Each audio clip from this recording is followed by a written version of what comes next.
Welcome to our channel. Today we how to install a Wallbox Pulsar Plus using Wallbox app step by step clearly. To begin, ensure you have the Wallbox Pulsar Plus and all installation materials ready.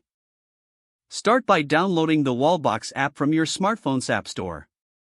Once downloaded, open the app and create an account if you haven't already. Log into your account using your credentials. Next, make sure your home Wi-Fi is set up and functioning properly. Connect your Wallbox Pulsar Plus to a power source near your desired installation location. Check that the circuit breaker is turned off before you proceed to connect the charger. Follow the app's on-screen prompts to activate Bluetooth on your smartphone. Now, position your smartphone near the Pulsar Plus unit to establish a connection.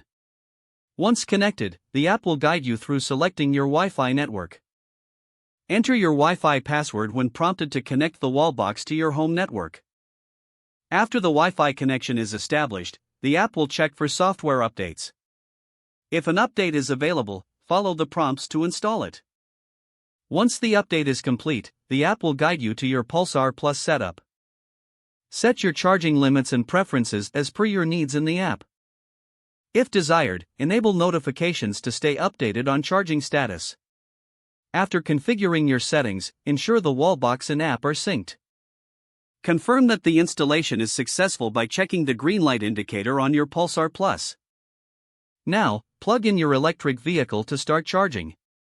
Monitor the charging process through the Wallbox app for real-time updates. Congratulations, you've successfully installed your Wallbox Pulsar Plus using the Wallbox app. If the page does not load, refresh the browser or try again in a private or incognito window. Make sure you are using the correct email address, then retype it carefully to avoid small typos.